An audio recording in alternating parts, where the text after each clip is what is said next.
no sé dónde está. A ver, espera, que no estamos aquí. Es que tienes muchas y no sabía cuál era. Vale, Cógela, bájala ahí, perfecto. vale. Cierras, métela en mesa 3, que es la que estáis.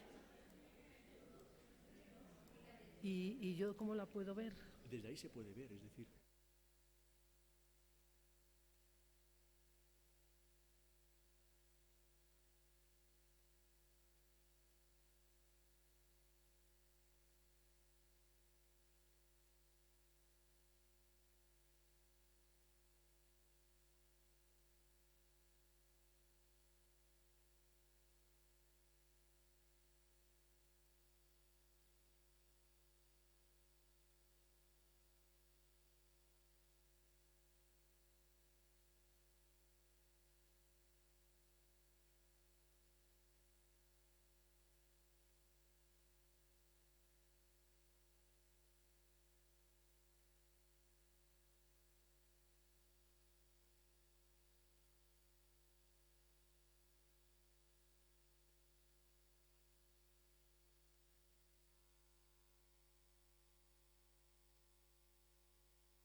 Buenas tardes a todas y no sé si hay algún todo o único.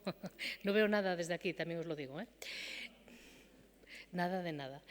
Bueno, pues buenas tardes y retomamos la jornada después de la pausa de la comida. Me toca ahora moderar esta mesa. Quienes no me conocéis, que quizá hay pocas, pero por si acaso, deciros que soy Isabel Menéndez, directora de la Unidad de Igualdad de la Universidad de Burgos. Y antes de empezar, como no puede ser de otra manera, pues agradecer el esfuerzo de la organización, el cariño de la acogida, tanto de Rosalba como de César y de todo su equipo de la Universidad de Valladolid. Gracias por acogernos, no deja de ser un mérito en estos tiempos de los difíciles. Bueno, pues lo digo por el esfuerzo de organización. Vamos a dedicar esta mesa a abordar las cuestiones que están más relacionadas con la docencia. La hemos intitulado la LOSU, Ley Orgánica del Sistema Universitario, implicaciones para las universidades en materia de igualdad, implementación de la docencia, pensando en que obviamente no necesariamente las ponentes pueden hablarnos de algo que acaba de aprobarse, pero sí reflexionar sobre las cuestiones de docencia y género que yo creo que a todas nos interesan. Vamos a empezar, no voy a dedicar mucho tiempo a presentar a nuestras compañeras, sobre todo porque vamos mal de tiempo y así les dejo toda la palabra a ellas. Siguiendo el programa que tenemos, vamos a empezar con la intervención de Rosa Sansegundo Manuel. Rosa es catedrática de la Universidad Carlos III, especializada en sistemas de la información. También es una especialista en estudios de género y, como tal, ha sido directora del Instituto de Estudios de Género de su universidad. Hoy la invitamos aquí como presidenta de la Plataforma Universitaria de Estudios Feministas y de Género, EUFEM. Y sin más, Rosa, cuando tú quieras.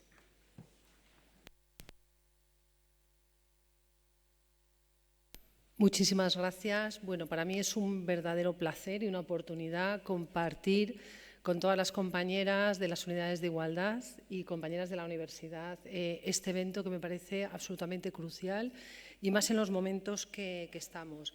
Lo que venimos a hablar esta tarde en esta mesa fundamentalmente va a ser de la LOSU y yo voy a intentar de forma muy rápida hablar fundamentalmente de aquellos aspectos que en la LOSU ha introducido y aquellos aspectos que la LOSU ha sido un avance para las mujeres, para el feminismo y para la igualdad.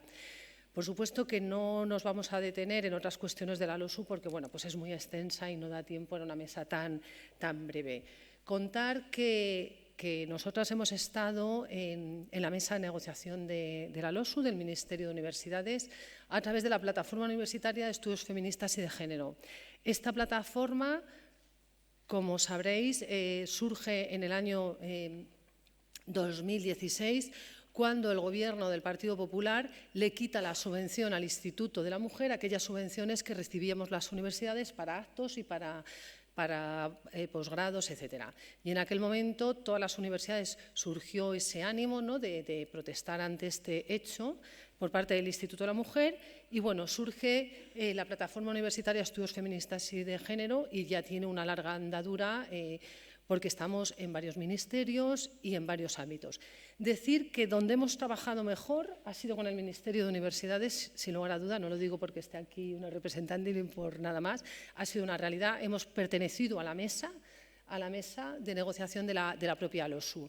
Es una ley que, por decirlo así rápidamente, es una ley que tiene un espíritu, lo que dicen los legisladores, el espíritu de la ley es un espíritu inclusivo, es un espíritu igualitario, es un espíritu que cambia lo que veníamos anteriormente, las leyes que hemos tenido sobre universidades. Y eso que, bueno, la LOMLOE pues también fue un avance, pero bueno, esta ha supuesto un avance desde el punto de vista feminista importante. Por supuesto que es perceptible y que, bueno, es objeto de mejora sin lugar a duda. Pero bueno, es un avance verdaderamente importante. La segregación que hemos tenido las mujeres durante siglos y milenios se plasma también en el ámbito educativo, en la docencia, en la universidad, en todos los aspectos, incluido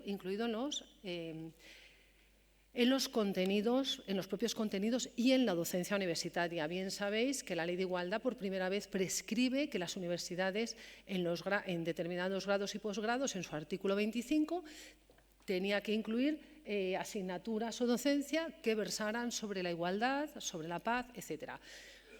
Como bien sabemos que es una ley que, pese a ser una ley orgánica y de obligado cumplimiento, no es una ley punitiva, bueno, pues se incumple de forma bastante sistemática, incluidas las universidades, ¿no? Hay un incumplimiento, yo diría, bastante generalizado, ¿no?, de la Ley de Igualdad. En ese sentido, bueno, pues en la plataforma que hemos tratado de aportar todo aquello que sabemos, porque la plataforma, bueno, pues está constituida por todas las universidades, hay una representante por todas las universidades españolas, hay una estructura que en aquella universidad que hay Instituto de Estudios de Género, Feminista, de Igualdad o de la Mujer, ese es el representante, si no el centro, y así sucesivamente. En ese sentido, la plataforma ha tratado de trabajar, y una de las cuestiones que ha sido nuclear ha sido tratar de negociar el área de conocimiento de estudios feministas y de género. Desde la creación de la plataforma ha sido uno de los objetivos, hemos tenido otros objetivos y hemos tenido como objetivo la creación del Instituto de los Estudios de Género y Feministas. Algo complejo, pero que nos sacaba a las mujeres de estar en los aledaños y en la periferia de los conocimientos, ¿no?, y de la estructura universitaria. Una de las cuestiones que nos ha parecido nuclear es las acreditaciones del profesorado, que no le voy a pisar la ponencia a nuestra compañera de la ANECA, que es un placer inmenso que esté aquí, porque una de las cuestiones que hemos negociado, súper bien negociado, y ha sido uno de los puntos positivos en los que hemos avanzado en este sentido, ha sido la negociación que hemos tenido tanto con ella como con la directora de la ANECA, Pilar Paneque, ¿no?, que, bueno, pues es una persona feminista, con formación feminista y con ilusión de trabajar, que no es poco y bastante atípico, por cierto. Entonces, bueno, pues una de las cuestiones es que podamos tener el área de género para la acreditación del profesorado. ¿Esto qué significa? Que se puedan sacar plazas, tener subvención específica y sacar plazas de ayudante, de ayudante ya no, que ya no existe la LOSU, de contratado doctor o doctora, de titular, de catedrático, etcétera, etcétera. Bueno, pues esto ha sido una de las cuestiones. Por deciros otra de las cuestiones que la plataforma incide en ello es crear un código UNESCO, que ya lo ha dicho esta mañana Soledad, ya lo ha dicho Soledad Murillo, que una de las cuestiones que se ha reivindicado desde el feminismo académico es instar al Gobierno español a que solicite un código UNESCO por la igualdad y por el feminismo, que todavía no existe. Y bueno, pues siempre hemos pensado que el Gobierno español debiera de ser pionero en este sentido. La LOSU, ¿qué incluye? Bueno, pues tiene muchos contenidos en igualdad. Sorprendentemente, es de las leyes que más contenidos tienen en igualdad. Tiene muchísimos. Por citar algunos, ya en el propio preámbulo de la LOSU, que es una ley que promueve la ciencia abierta, la inclusividad, etcétera, etcétera, en lo que es el preámbulo de la ley, incluye también la perspectiva de género, tanto para investigación como para docencia. La ley también nos habla de muchos aspectos. Todo lo relativo a la transferencia del conocimiento, etcétera, etcétera, incluye que ha de hacerse con perspectiva de género. Todo lo relativo a los informes lo recoge de forma explícita la LOSU, de forma explícita, que se ha de incluir la perspectiva de género. Inclusive también habla del Consejo de Universidades y cada vez que hace un nombramiento de algún órgano de las universidades especifica que se ha de velar por la presencia equilibrada de hombres y mujeres. También la ley, en ese espíritu inclusivo, progresista, innovador, moderno y feminista que tiene, habla también de la cohesión social y territorial y habla también del voluntariado. El voluntariado, que es algo que llevamos haciendo las mujeres durante milenios, aunque ahora la parte más visible del voluntariado y los cargos los ocupan los varones, como nos ocurre también en las universidades. Bueno, pues la ley también se hace cargo del tema del voluntariado con relación a la universidad. También nos habla de la cultura, en ese espíritu que tiene la LOSU, que a mí es lo más bonito que me parece de la LOSU, que me parece verdaderamente bonito, es cuando nos habla de la democratización del conocimiento, ¿no? Que no sea el conocimiento exclusivo para el mundo profesional con un objetivo, sino que el conocimiento se tiene que democratizar y tiene que ser un conocimiento a lo largo de toda la vida. Nos habla también del acceso, no solo el acceso desde un punto de vista económico y de otros muchos tipos, que en ese acceso igualitario también tiene que primar el principio de igualdad. Nos habla también de las becas, que las becas tienen que primarse, lo cita de forma explícita en cada articulado, cita de forma explícita hombres, mujeres, la igualdad, etcétera. Nos habla también los principios de igualdad e incluso de forma explícita recoge que tiene que haber por parte de las universidades becas y ayudas al estudio, no solo con criterios de igualdad, sino para aquellas víctimas de violencia de género, para aquellas víctimas de otros tipos de violencia que padecemos las mujeres. Como bien sabréis, hay universidades que tienen políticas de becas y que promueven becas y estudios gratuitos para aquellas víctimas de violencia de género. Bueno, pues esto lo recoge explícitamente la LOSU. ¿Qué más recoge la LOSU? Recoge también normas generales para todo lo que es la universidad, todo lo que es los cargos, la representación, la participación de las universidades también lo recoge de forma explícita.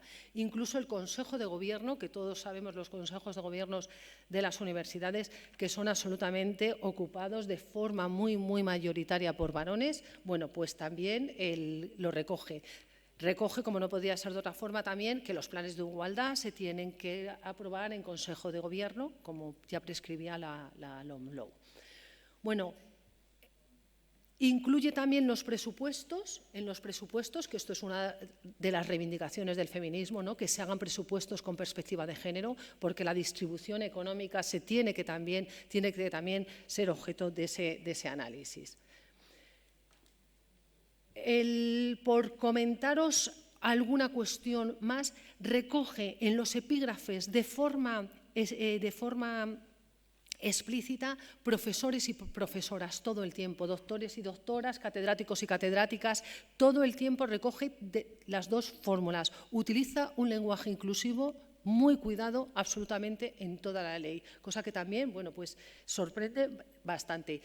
Todas las plazas, todos los tribunales, que aunque bueno, también lo recogía la Ley de Igualdad, la composición equilibrada de todos los tribunales, los órganos de gobierno, etcétera, etcétera. Y una de las cosas que también quería incidir es el lenguaje inclusivo que utiliza la ley. Aquello que siempre nos dicen que siempre nos dicen que qué pesado es nombrar, que no se hay que nombrar masculino y femenino. No, no. El masculino unas veces nos incluye y otras veces nos excluye. Entonces, la ley recoge explícitamente en todos y cada una de las veces que nombra profesorado, nombra profesores y profesoras, catedráticos y catedráticas, rectores y rectoras, absolutamente en toda la ley.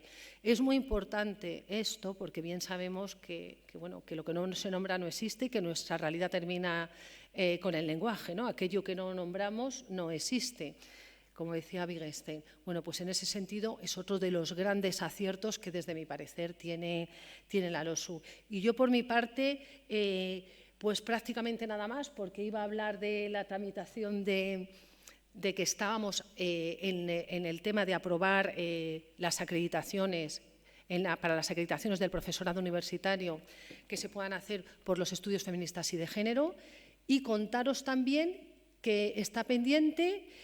Y deciros también que otra de las cuestiones que ha negociado la plataforma con el Ministerio, fundamentalmente con el Director General de Universidades y también ha sido con la ANECA, ha sido el sesenio que se incluya en el campo 7.1, el sesenio, el área de conocimiento de ciencias sociales y estudios de género. Y bueno, pues ese ha sido un avance muy importante también. En los 2 primeros años, el requerimiento, lo que se requería que tuvieran en revistas de impacto, ay, ¿cómo estoy? Es que ya se me acaba el tiempo, veo a Isabel que me mira mal. En revistas de impacto que tuviera 2 Q1 y 2 Q2, y bueno, ahora se ha conseguido que solo que estén en revistas de impacto 2 artículos de los 5 que se piden para el sesenio. O sea, hemos negociado, hemos avanzado, queda mucho por avanzar, vienen tiempos muy turbios, por cierto. Vienen tiempos muy turbios, esperemos que se despeje un poco el panorama, pero por simplificar, todo lo que es en lo que nos atañe de igualdad, podemos decir que la LOSU es una ley que verdaderamente supone un avance y es una ley, yo creo que muy progresista, y en este sentido, bueno, pues es lo que os vengo a presentar. Y por mi parte nada más y muchísimas gracias, es un verdadero placer estar aquí y bueno, es una pena tener tan poquito tiempo.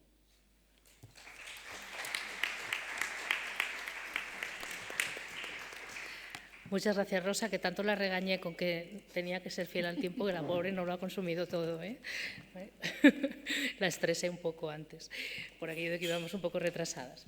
Bueno, pues seguimos entonces con el orden y vamos a escuchar ahora a María Prats, que nos viene desde la Universidad Autónoma de Barcelona. María Prats es doctora en Geografía y profesora titular de Análisis Geográfico Regional en esa universidad, como os decía, donde ha coordinado el grado de Geografía y Ordenación del Territorio y el minor de Estudios de Género. Desde 2019 es directora del Observatorio para la Igualdad. La invitación a formar parte de esta mesa, María, fue precisamente para que nos hiciera partícipes de su experiencia con sus compañeras en la introducción de ofertas regladas de estudios de género de pregrado. Algo que ahora mismo con la LOSU se abre como una oportunidad, por no decir una obligación. Cuando tú quieras, María.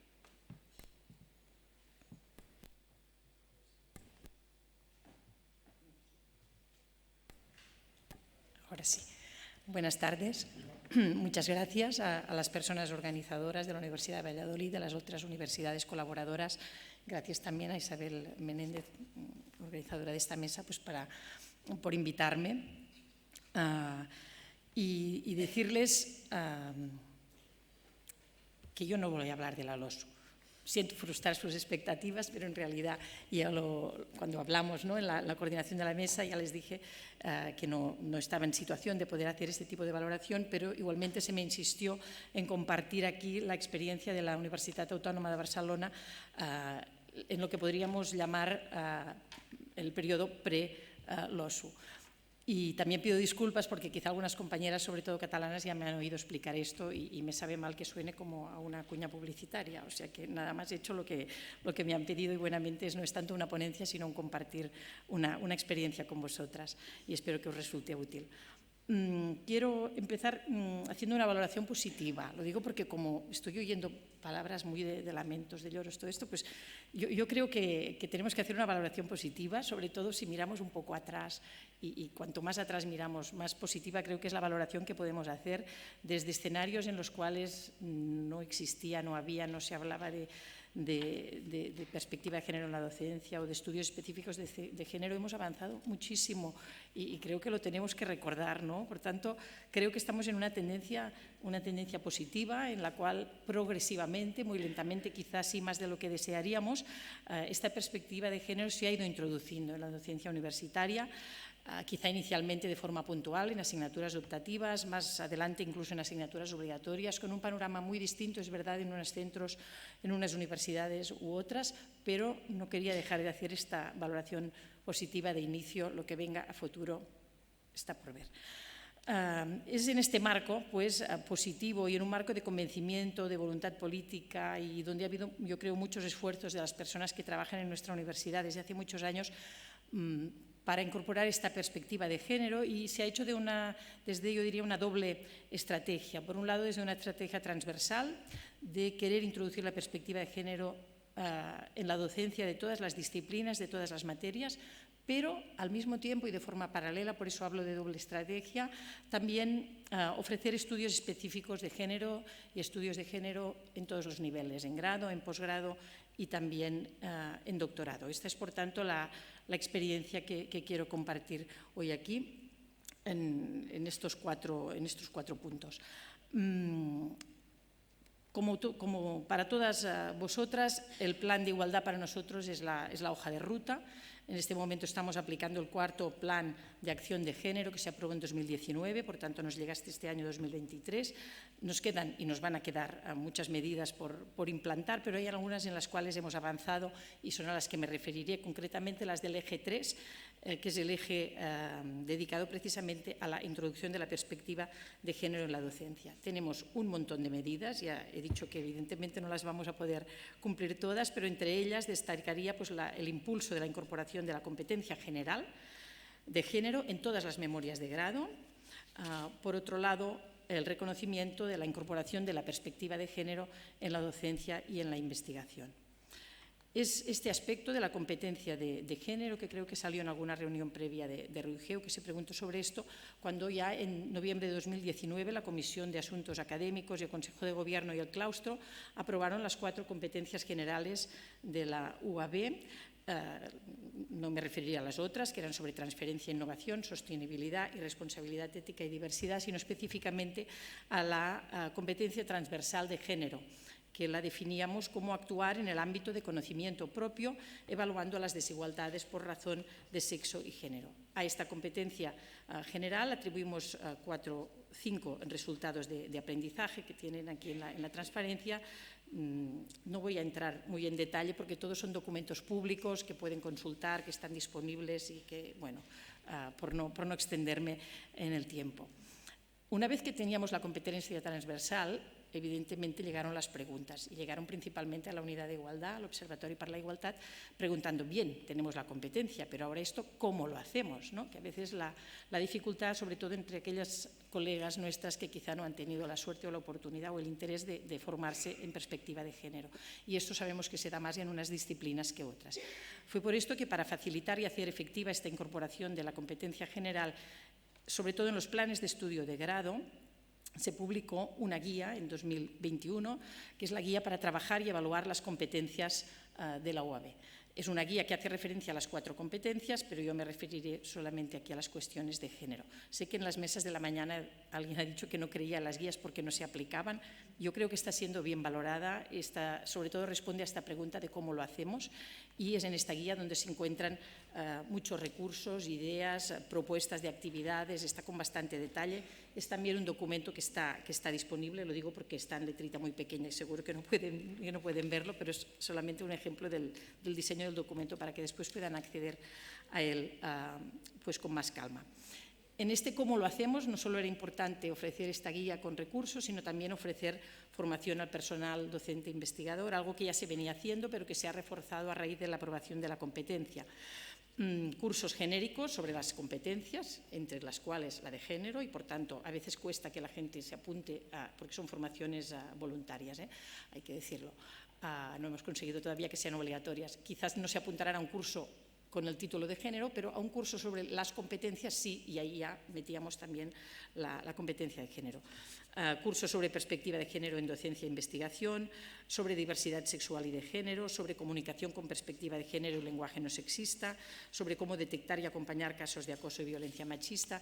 Es una formación que vamos ofreciendo de forma regular y que recientemente hemos también experimentado hacerlo de forma conjunta para personal docente investigador y personal de administración y servicios. No en aquello que es específicamente trabajo de aula, pero sí en todo el resto de temas relacionados sobre todo con acompañamiento, atención, etcétera, porque es toda la comunidad que tiene que estar atenta y está siendo positivo hacer esta formación conjunta. También otras formas en la línea del aspecto del plan de igualdad que les comentaba, del reconocimiento, pues bien, también se han introducido las ayudas a proyectos de innovación y mejora de la calidad docente, una línea estratégica específica dedicada a la perspectiva de género en docencia desde 2018 y que está dando también buenos frutos, especialmente en disciplinas o áreas donde no están tan desarrolladas este tipo de iniciativas. Bien, esto sería el marco general, pero después esto lo tuvimos que aterrizar, digamos. ¿Y cómo lo hemos aterrizado? Pues básicamente con la experiencia del minor en estudios de género, que se plantea o se empieza a pensar en él por primera vez en el curso 2009-10, en el marco de los nuevos planes de estudio, de diseño de los planes de la transición hacia la implementación de los grados, y con la intención de crear alguna especialización en género que agrupe el conocimiento existente ya en la universidad sobre los estudios de género.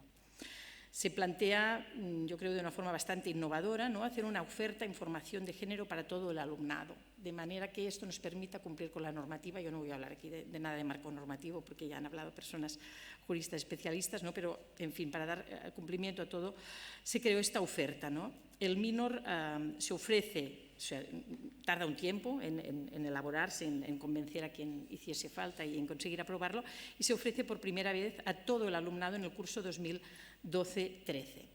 Remarco lo de todo el alumnado, quiere decir todo el alumnado de todos los grados, de todas las disciplinas, áreas, etc. Cualquier alumna de cualquier grado se puede inscribir en el minor. Y se configura con dos itinerarios que son orientativos, pero que no son obligatorios. Un itinerario más orientado a ciencias sociales y otro itinerario más orientado a humanidades, pero que también se pueden mezclar. Es más una orientación a la hora de hacer la matrícula. Esta iniciativa se amparó en la normativa propia de UAB, que determinaba que un minor es un itinerario de universidad organizado por un centro, en este caso desde la Facultad de Filosofía y Letras, y dirigido a estudiantes de las diferentes titulaciones de grado con la finalidad de adquirir las competencias propias de un ámbito distinto de las que constituyen el núcleo principal de su titulación de grado.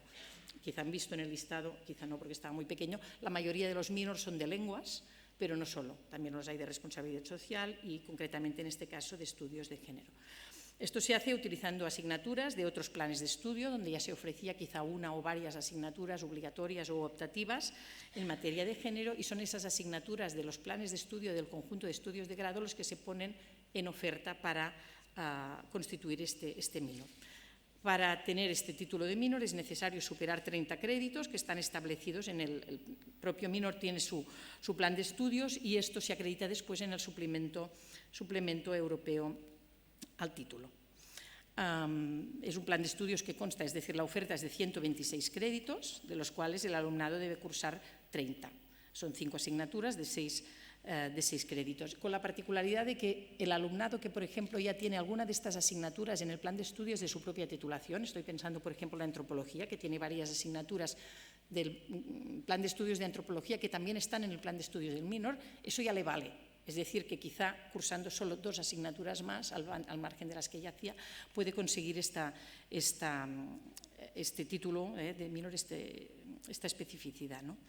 Y bien, la experiencia, yo misma fui coordinadora del minor en varios cursos académicos, y es muy positiva porque por una parte abre la mirada a estudiantes que no han tenido la oportunidad. Recuerdo, por ejemplo, haber tutorizado estudiantes de genética, ¿no?, donde es muy oportuno abordar la perspectiva de género y que nada tenían en su facultad de ciencias, y que interesándose en cursar el minor pues pudieron añadir esa perspectiva de género que no tenían en su propio plan de estudios.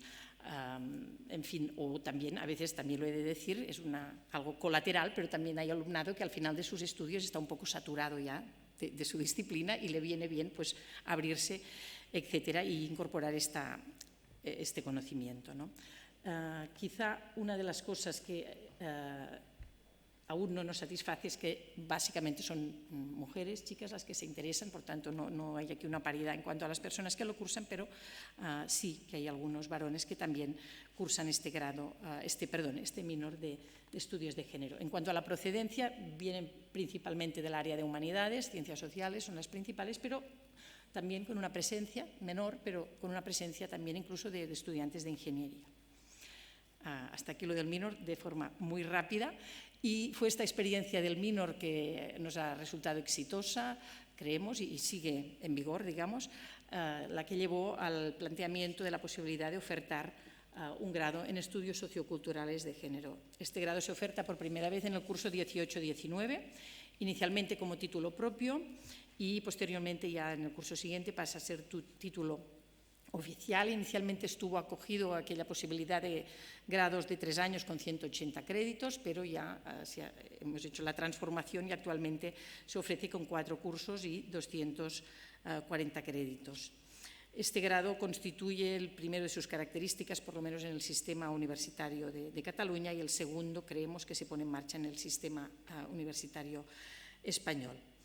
Es un programa que proporciona una visión multidisciplinar de las desigualdades de género en los diferentes ámbitos académicos que las analizan y que, por tanto, contiene disciplinas de muy distintos ámbitos. La iniciativa, en este caso, partió también de la Facultad de Filosofía y Letras, pero ya desde el primer momento se vio la necesidad de incorporar a otras facultades. Por tanto, incorpora Derecho, Sociología, Educación, Antropología, Economía, Historia, Filosofía, Lengua, Literatura, comunicación, geografía y del ámbito de la salud, psicología, y recientemente también con la transformación a 4 años se ha incorporado una asignatura sobre ciencia y género. También en este caso, creo que me he olvidado aquí de pasar algunas transparencias mientras iba charlando, disculpad, pero toda esta información la podéis consultar en la web de UAB, ¿no? La valoración en este caso pues es también una valoración positiva. En realidad creemos que la apuesta por un grado de estudios de género, estudios socioculturales de género, esto fue algo que nos hicieron modificar en la memoria, responde, por un lado, a una demanda social, ¿no? Intenta dar respuesta a esta demanda, y esto se ha visto en el hecho de que se han cubierto las plazas, ¿eh? Se ofrecen 60 plazas, cada año se han cubierto. También en este caso es mayoritariamente, incluso más abrumador que en el caso del minor, el alumnado femenino. Y también otro aspecto quizá del éxito es la nota de corte, pues que se ha movido entre el 7 y el 9, aunque la nota media del alumnado es superior a esta. Es al mismo tiempo un gran reto, porque la interdisciplinariedad es complicada de gestionar, pero también es interfacultativo con todo lo que esto representa a la hora de la organización de horarios, etcétera, etcétera. Y luego también ha sido un gran reto el tipo de alumnado, ¿no? Es decir, que tenemos un alumnado muy diverso en todas las dimensiones de la diversidad, muy exigente, muy comprometido también. Gracias. Y que nos obliga. Esta mañana se hablaba un poco del alumnado, ¿no? Y yo creo que es el alumnado que nos va empujando, ¿no? Y que nos obliga a avanzar, y entonces funciona. Cuando vamos nosotros a buscar al alumnado para hacer cosas no suele funcionar, pero cuando es el alumnado que nos viene a buscar para hacer algo, luego suele funcionar. Pero hay un cierto abismo, ¿eh? En fin, que tenemos mucho por trabajar ahí. Y bueno, ya voy terminando, nada más a comentar que esto también tiene continuidad en otros tipos de estudios que no voy a mencionar aquí porque no forman parte de esta presentación, pero y también desde la perspectiva ya no interfacultativa sino interuniversitaria, y con el impulso del Instituto Interuniversitario de Estudios de Mujeres y Género, llevamos ya desde hace bastantes años el máster de Estudios de Mujeres, Género y Ciudadanía que coordina la Universidad de Barcelona, donde participamos 7 u 8 universidades catalanas, y que es Lo digo por la falta, a veces que se decía por aquí, no tenemos bastantes personas expertas. Bueno, pues juntándonos todas lo hemos conseguido, ¿no? Y lo mismo en el doctorado. Tenemos el doctorado en estudio de género, cultura, sociedad y políticas, que lo hemos podido tirar adelante también gracias a esta unión, coordinación, etcétera, entre todas. Y bien, otras cuestiones, premios de fin de grado, el marco de ACU, de la Agencia de Cualidad de Cataluña, que conocéis porque ya se ha presentado en otras sesiones de RIUGEU, que también nos ha ayudado muchísimo, las guías de Xarxa Vives, que también son bien conocidas por vosotras, el propio Instituto Interuniversitario de Estudios de Género, que he mencionado, y no quería dejar de mencionar también a AMIT, Asociación de Mujeres Investigadoras y Tecnólogas. Por tanto, si vamos todas remando en la misma dirección, conseguimos cosas y yo me quedo con esa valoración positiva. Gracias.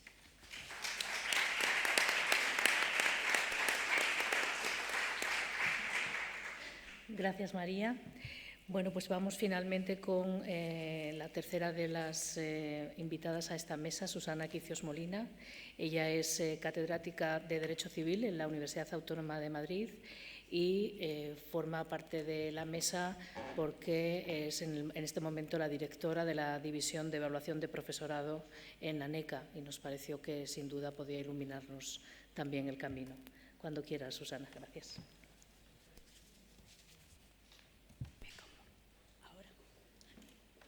Buenas tardes.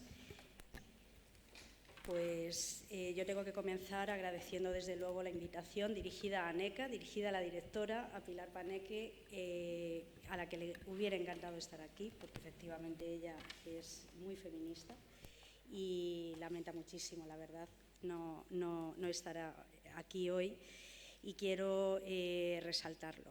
Además de agradecer, quiero felicitar por esta organización y esta ya decimosexto encuentro.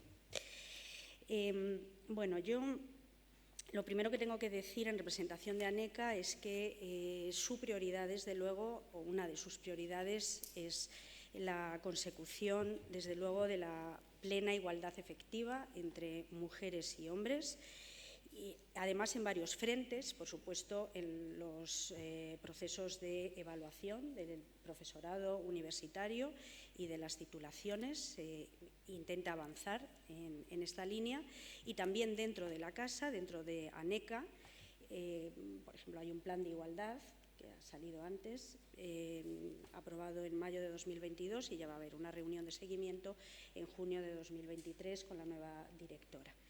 Yo no me voy a centrar en eso, evidentemente estoy aquí como directora de evaluación de profesorado y por ello voy a hablar básicamente de dos cuestiones que yo creo que interesan mucho, que tienen que ver con sexenios de investigación y tienen que ver con acreditaciones, que son la brecha salarial de género, desde luego que sigue siendo tozuda, y voy a hablar también del la LOSU. Yo sí voy a hablar de la LOSU, claro, y del desarrollo reglamentario de la LOSU y en concreto del Real Decreto de Acreditaciones y Concursos, que tengo que decir se acaba de publicar ese proyecto para su audiencia y exposición pública, porque es una prioridad, a pesar del adelanto electoral, es una prioridad del Ministerio de Universidades el sacarlo adelante. Y, bueno, contrarreloj se ha tenido que trabajar para que pudiera hoy ver la luz ese proyecto, cruzando los dedos para que dé tiempo para que se apruebe, porque yo creo que es una oportunidad de oro y, desde luego, lo pensamos también en ANECA, entre otras cosas para esto, para que la perspectiva de género sea fundamental y para que avancemos en la igualdad de oportunidades. Luego me detendré un poquito más en este Real Decreto de Desarrollo de la LOSU en materia de acreditaciones, pero desde luego la nueva filosofía que inspira la LOSU y desde luego este Real Decreto que la desarrolla, yo creo que es muy beneficiosa para la promoción de las mujeres, para luchar contra ese techo de cristal y ese laberinto de cristal, que es una expresión que a mí me encanta, que he descubierto leyendo ahora precisamente algo de lo que ya se ha hablado esta mañana. Lo iba a anunciar, aparte de esta última noticia, primicia de la exposición pública del Real Decreto de Acreditaciones. Ya se ha hablado esta mañana de ese estudio sobre brecha salarial de género que se va a presentar oficialmente el 13 de junio en el Ministerio de Universidades. Lo encargó ANECA para cumplir un convenio con el Ministerio de Universidades y con la CRUE para extender a 48 universidades, no sé si se ha dicho, que son las que han participado en el estudio, un primer estudio piloto que se hizo hace un par de años solo con 20 universidades. No quiero adelantar nada porque ya me ha dicho Isabel que, claro, no se ha querido adelantar demasiado, pero sí me ha pedido a la directora que haga la publicidad desde luego para que se inscriban, para que os inscribáis, si es posible, en este acto del 13 de junio en el Ministerio de Universidades, que será también online. Porque la verdad, las cosas no han cambiado mucho. Y a mí lo que me interesa sobre todo es la brecha salarial derivada de que hay muchas menos mujeres catedráticas, muchísimas menos, que hombres, y también tienen menos sexenios de investigación, bastantes menos sexenios de investigación. Bueno, no quiero pasarme, desde luego, y yo lo que voy a contar aquí sobre todo es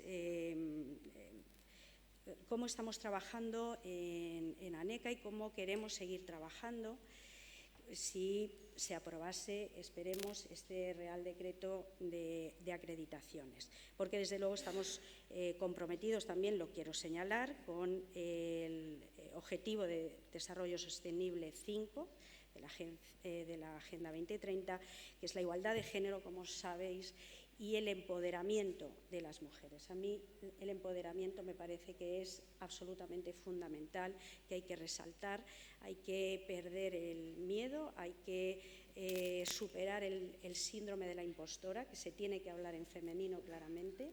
Y lo digo porque yo lo he padecido y probablemente lo sigo padeciendo.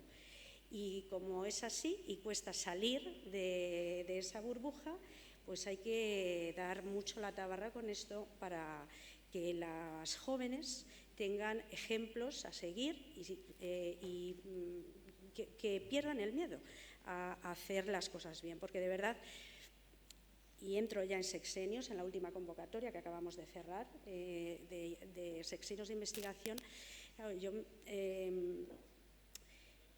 me pesa muchísimo decir que se piden por mujeres muchos menos sexenios de investigación. La tasa de éxito es muy similar de hombres y mujeres, este año ha sido en torno a un 96%, tanto en evaluación de sexenios de profesores, profesoras, titulares y catedráticas, como, y eso todavía la tasa de éxito también ha sido igual, para los no funcionarios, para las solicitudes de personal laboral, pero lo sorprendente, o por lo menos a mí me lo parece, es que también en este segundo grupo de personal, de profesorado laboral, se piden tan pocos sexenios de investigación como en el grupo de funcionarios. Es decir, no llega al 40% el número de solicitudes de sexenios de investigación en la última convocatoria cerrada, que hemos cerrado ayer. Se reunió el CNAI para aprobar los sexenios de no funcionarios y no llega al 40% el número de solicitudes, ni para titulares y catedráticas, profesoras titulares y catedráticas, ni para, en teoría, más jóvenes, ayudantes doctores, contratados laborales, y esto, la verdad, requiere atención. Y eso que ANECA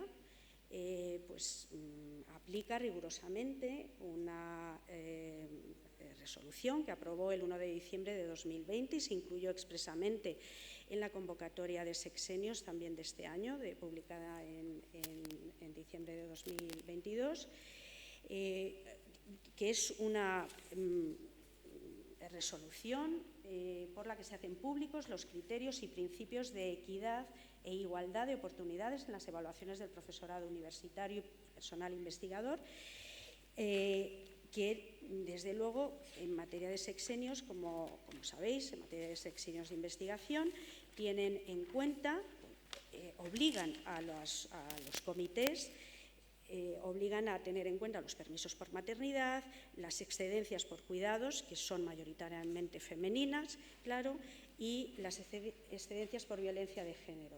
Y se tienen en cuenta determinados efectos que tampoco quiero detenerme, luego si hay debate, pero esto yo creo que es más sabido.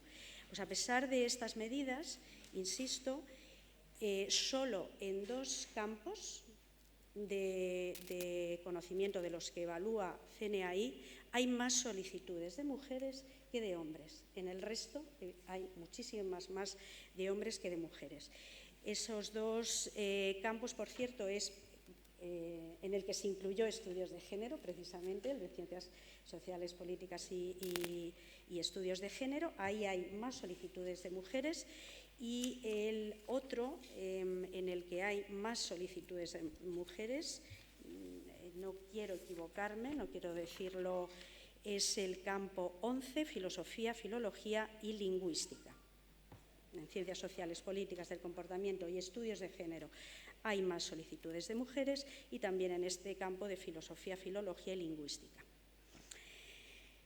Bueno, esto en relación con los sexenios de investigación, que, como sabemos, marcan evidentemente muchísimo como complementos retributivos, que son el salario que recibimos las mujeres en las universidades. En cuanto a acreditaciones, a titular, a catedrática, claro que también es fundamental, porque evidentemente las catedráticas ganamos más, y si tenemos sexenios, cuantas más sexenios de investigación tengamos, pues más. A mí me parece que el Real Decreto, yo no quiero ya ponerme en la situación presente, aunque es la que tengo que gestionar, evidentemente, con los comités que hay ahora y con los criterios que se aplican ahora, que son, en mi opinión, bastante rígidos. A mí me interesa mucho la interdisciplinariedad, por ejemplo, que es fundamental en este ámbito, y eso hay que trabajarlo bastante, pero si se aprobase este Real Decreto, este proyecto de Real Decreto, del que acabo de hablar, de acreditaciones, y que se ha podido consultar porque se filtró, es hoy cuando se ha publicado oficialmente, pero se filtró. Desde luego, esa vertiente de interdisciplinariedad o esa mirada interdisciplinar sí se quiere introducir de alguna manera en los distintos campos, en las distintas comisiones, que también se quieren ampliar para abarcar bastantes más especialidades de conocimiento, entre las que, y tengo que decirlo porque Rosa no lo ha señalado, va a estar, o no ha querido entrar, pero ya se lo he enseñado y le hace mucha ilusión, porque la directora Pilar Banés, que se lo adelantó en ANECA, que iba a estar, tengo que ponerme gafas, perdón, estudios feministas y de género en esas especialidades, está ya aquí, negro sobre blanco, entre estudios de Asia Oriental y estudios hebreos y arameos, en ese anexo 2 que aparece en el Real Decreto, que ya podéis consultar, es público, en la cuenta de Twitter de ANECA o donde lo encontréis. Yo creo que es una oportunidad muy buena, creo que, no sé la hora, no sé si me quedan... ¿Sí? Vale. ¿Por qué digo que el Real Decreto, este proyecto de Real Decreto de acreditaciones puede ser una oportunidad de oro? Porque la filosofía es totalmente distinta y yo creo que beneficia totalmente a hombres, pero sobre todo a mujeres, porque se sustenta en 2 pilares fundamentales, de los que habló el ministro en su intervención a principios de mayo en la sesión de control en el Senado. Uno, que se tiende a un currículum vitae breve, abreviado, para destacar la calidad, para destacar las aportaciones más relevantes, huyendo de méritos que desde luego cuanto menos tiempo se tiene, y las mujeres pues en muchas ocasiones tenemos mucho menos tiempo, pues nos hacen echarnos atrás. Yo creo que tenemos muchas esa experiencia detrás.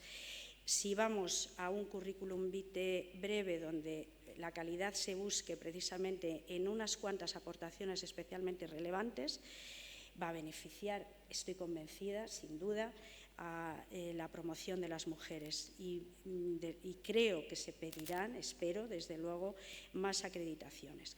Y la cultura, el otro pilar, la cultura de la confianza, para huir de la abrumadora burocratización que tenemos en materia de acreditaciones, pues igualmente yo creo que ayuda a todos, hombres y mujeres, desde luego es un paso adelante, pero sobre todo a las mujeres, a las académicas que quieren hacer muchas cosas y a lo mejor esto, pues el conseguir esas cositas minúsculas no les interesa, y buenas académicas ahora les puede costar más conseguir acreditaciones y pueden tirar la toalla, y que espero en el futuro, si este Real Decreto, si este proyecto de Real Decreto ve la luz. Yo, la verdad, no quiero extenderme más, tenía apuntadas más cosas, pero me parece que lo interesante es entrar probablemente en el debate, porque yo no quiero tampoco retrasar la siguiente ponencia.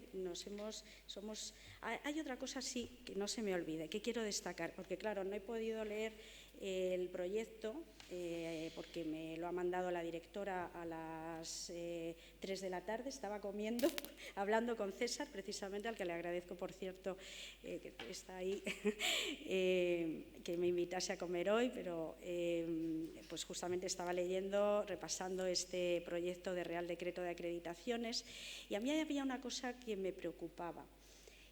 Siempre me ha preocupado en todas las versiones que hemos ido viendo, porque evidentemente, como os podéis imaginar, pues esto ha llevado bastante tiempo y la directora sobre todo ha estado muy implicada. Para la acreditación a catedrática se pide liderazgo. El liderazgo, con los criterios que había, que era dirección de tesis, dirección de proyectos de investigación, a mí me parecía muy limitativo. Yo creo que el liderazgo para las mujeres es el talón de Aquiles, no porque no seamos líderes, sino porque, claro, si se mide el liderazgo solo con criterios muy estrictos, pues nos interesan muchas otras cosas, ¿no?, que no entran a lo mejor en el cajoncito de lo que es liderazgo. Y ahora se ha introducido, porque se ha desarrollado el anexo 1 con los méritos que van a ser necesarios para conseguir las acreditaciones, y se ha incluido la gestión. Es fundamental. Yo creo que para las mujeres incluir la gestión como mérito de liderazgo es clave. Y no sé si esto tendrá recorrido o no tendrá recorrido. La directora Pilar Pané, que desde luego se ha esforzado mucho para que eso ahí estuviera, y de momento lo ha conseguido y ahí está. Desde luego ha trabajado mucho para que este Real Decreto, este proyecto de Real Decreto, incorpore perspectiva de género, toda la que se pueda y más, que por cierto es lo que la LOSU desde luego nos pide a todas las universidades, a las administraciones públicas, que yo quiero, y acabo con esto, resaltar, deben favorecer, dice la LOSU en el artículo 65.4, en las universidades, las administraciones públicas, la corresponsabilidad en los cuidados. Y esto es otra cosa que yo quiero también resaltar, porque lo pienso verdaderamente. Tenemos que ir por esa vía. La corresponsabilidad es absolutamente clave. Y en los cuidados, porque yo creo en una sociedad de cuidados, pero con corresponsabilidad. Y nada más. Muchísimas gracias.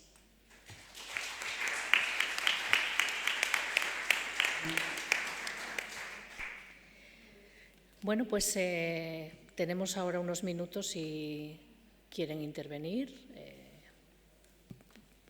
Primero aquí, después allí. ¿Tenemos un micro? Así ya llega César. reportero para todo.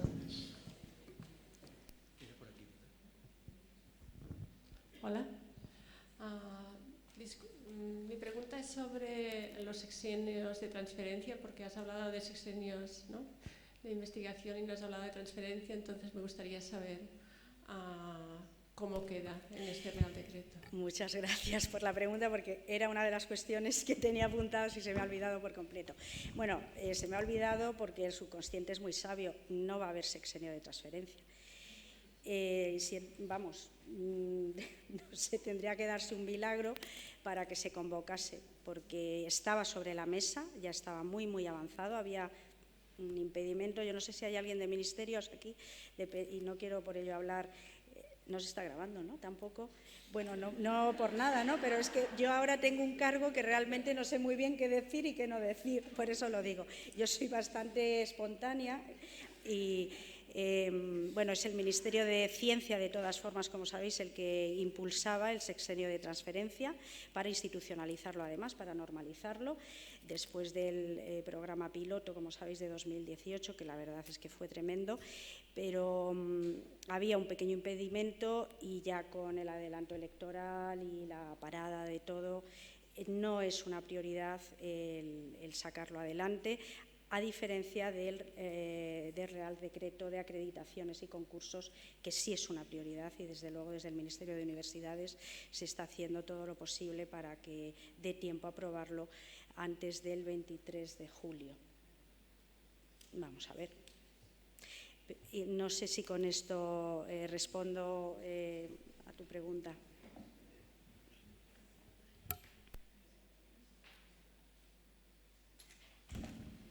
Hola, yo soy María de la UOC y tengo una pregunta para Rosa sobre la LOSU, porque me ha gustado que has hecho un análisis así profundo de la ley y también que has estado en el periodo de negociaciones. Entonces yo tenía una duda que ya llevo tiempo pensando del artículo 43, que es el que desarrolla las unidades, que dice que la unidad de igualdad, ¿no?, hace tal, y la de diversidad son las encargadas de desarrollos de políticas de inclusión y de antidiscriminación. Pero en cambio el tema de la antidiscriminación no lo ponen en las unidades de igualdad, cuando yo creo que, claro, los protocolos de acoso para mí es que depende, ¿no?, de cómo conceptualicemos la antidiscriminación. Pero ¿por qué antidiscriminación se ha puesto en las unidades de diversidad y no de las de igualdad? Yo el por qué no te lo sabría decir. De todas maneras, no soy la única en esta sala que está en la mesa de negociaciones. Tenemos aquí a nuestra compañera Isabel Menéndez, que también está en la mesa. Marina Subira también está en la mesa. Yo te lo diría que socialmente se asocia más que Yo es que creo que la redacción lo que hace es unir dos expresiones, hay dos sujetos y la parte segunda de la frase se refiere a ambas, pero me pilló sin los papeles, como para, o sea, es así como lo tengo yo en la cabeza, que dice las unidades tal y las unidades cual serán, pero es como yo lo recuerdo, ¿no? Yo, en cambio, lo recuerdo. A ver, espérate, yo que lo tenemos recuerdo aquí el que se ha documento. asignado, que no se ha asignado a las unidades de igualdad, sino a diversidad, porque socialmente se tiene más ubicado ahí. Sí, cierto, tienes razón, sí, que este es uno de los artículos que cambió, sí. Sí, está separado. Bueno, pues sí, no tengo muy, vamos a tener que desarrollar planes de igualdad específicos para ambos campos, supongo que se aterrizará ahí, porque bueno, entiendo también que no deja de ser frases generales que ambas cosas entran, pero sí, efectivamente tienes razón, está separado específicamente para las unidades de diversidad. Sí. Marina Subira también ha estado en la mesa, que también nos puede ayudar, también ha estado en la mesa, que ha salido ya. Sí, si no os importa, va a ser la última pregunta por razones que luego posteriormente Rosalba os explicará. Sí que tengo que decir que las 4 personas van a estar hoy con nosotros toda la tarde y toda la noche, se van a quedar a cenar. Entonces se les puede, bueno, toda la noche no, pero vamos, se les puede preguntar posteriormente. Lo que haga falta. Buenas tardes, soy Virginia Mirabes de la Universidad Rovira i Virgili de Tarragona. Un poco siguiendo con el tema de la redacción que comentaba mi compañera María, en el artículo 43, cuando habla de las unidades básicas, Yo en uno de los borradores leí que las universidades contarán con una unidad de igualdad, de diversidad, de defensores del estudiantado, pero en la última versión de la ley pone unidades de igualdad y de diversidad, entre comas, que se podrán constituir de forma conjunta o separada. Entonces, esa frase yo creo que ha sido un poco abrir la caja de Pandora, porque antes, claro, tiene que tener estas estructuras, os lo montáis como queráis. Sí. Pero ahora parece que ha dado pistas. Anda, ¿se puede poner junto o separado? O, Sí. Bueno, no sé. Sí, totalmente. Ese es un tema que yo creo que ya empieza a estar en mi universidad, que se acaban de celebrar elecciones, y en otras que se acaban de celebrar elecciones, ese tema ya está encima de la mesa. Si van a ser conjuntas o si van a ser separadas, si va a ser la misma persona, la misma unidad, ese problema. O sea, en las que han celebrado elecciones que ya lo están implantando, está ya ese problema encima de la mesa. Bueno, yo creo que esto es un poco, desde mi parecer, un poco también la sociedad y el feminismo de la calle también está llegando al feminismo académico, ¿no? Y al feminismo de la universidad. Y bueno, pues esto es una cuestión que también está llegando en ese sentido, ¿no? Y a ver cómo terminamos, no sé. De todas maneras, por recordar cómo había empezado el primer borrador directamente decía que era una sola unidad. Desde la mesa de género se planteó la necesidad de que, yo soy de las que defiendo, que aumentar las responsabilidades sin aumentar los recursos, que es lo que va a ocurrir, es perjudicial para ambos campos de intervención, y sí que varias representantes en esa mesa plantearon al ministro la necesidad de que se pudieran hacer separadas. Y la redacción final es esta, que mejora la original, donde sí o sí era una sola. Evidentemente va a quedar al criterio, porque la ley lo permite, al criterio de lo que las universidades decidan en sus estatutos, y hay diferentes sensibilidades al respecto. Se habló por la mañana, yo creo que estoy un poco en la línea de la respuesta, pero otras personas piensan otra cosa y las dos posibilidades son aceptables, quiero decir.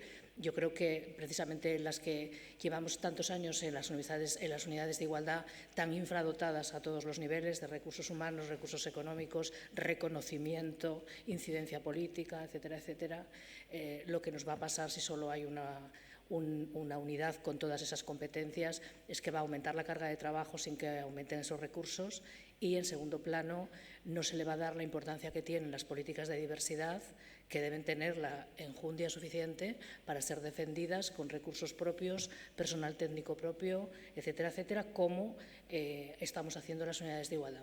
Esto es discutible, es la opinión de Isabel Menéndez, no de nadie oficial, pero que es un poco lo que estuvo sobre la mesa en esa negociación y se llegó a esa redacción.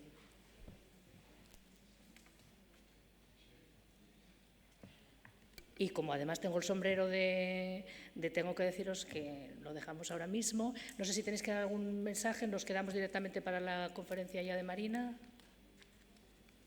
Tienen micros, nos hablan desde ahí.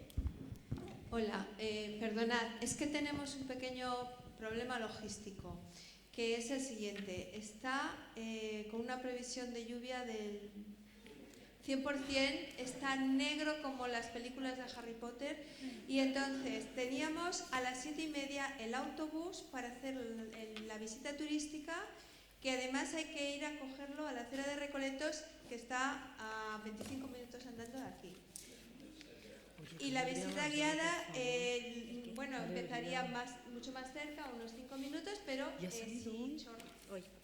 si jarrea, pues nos vamos. Entonces, luego la cena es a las 9, con lo cual andaríamos un poquito pillados y pilladas si nuestra intención es ir, descansar 10 minutos, cambiarnos o lo que sea. Entonces, estamos abiertos a vuestra propuesta, pero lo que me dicen desde turismo es que si vamos al autobús, vayamos, o sea, que no hagamos ir al autobús y no aparezca nadie porque queda fatal, y que si no, pues no vamos, o sea, que no hay ningún problema en una cosa u otra, pero lo que decidáis. Yo no lo he escuchado, estaba pendiente de lo del decreto. Al autobús. Ay, no, yo quiero visita. O al paseo. Sí, tendría que ser en autocar, porque No, o sea, teníamos dos opciones. El autobús hay que estar a las 7:30 en la acera de Recoletos y termina a las 8:30 y la cena es a las 9. En el autobús hay 28 asientos abajo, que no nos mojamos, y 31 arriba, que son los buenos normalmente, porque es donde vas alto y ves, son como los autobuses, bueno, los turistas. A mí también me pasa, Pero claro, si jarrea, pues nos empapamos. Y la visita es andando, es por el centro, para ver pues, las iglesias, conventos o lo que sea del centro. Y... Pero bueno, hay que intentarlo. Vale. Y así contamos. Vale, pues entonces, ¿quién estaría dispuesto a ir al autobús, pase lo que pase? Quiero decir, se fulmina y llueva o no llueva. ¿Nadie quiere ir al autobús? Yo sí. Y a la visita guiada, que es andando, 1, 2, 3, 4, 5, 6, 7, 8, 9, 10... Bueno, pues entonces... Aquí también estamos. Ah, vosotras solo la visita guiada, no al autobús. No, nosotras todo. Todo. Es a la vez. Yo todo. No, es que estoy otra cosa. No sé, que tenéis que elegir una u otra. Es que estoy al Bueno, decreto y entonces, no haciendo las cancelamos. cosas. ¿Qué ha dicho? Pero que es que yo estoy... Bueno, perdonad, nadie pensaba que en Valladolid el 1 de junio iba a diluviar. Porque normalmente no llueve. Y perdonad que hayamos tenido que interrumpir esta charla, pero como sabéis, la de ahora es abierta al público, entonces no era cuestión de explicar nuestras penurias con todo el público abierto, entonces preferíamos decirlo antes de empezar. Pues nada, pues entonces ya cancelamos una y mantenemos la otra. Yo no lo pedí por Muchas pedir gracias. dos. Yo no lo pedí por pedir dos. No lo he dicho nada, pero es que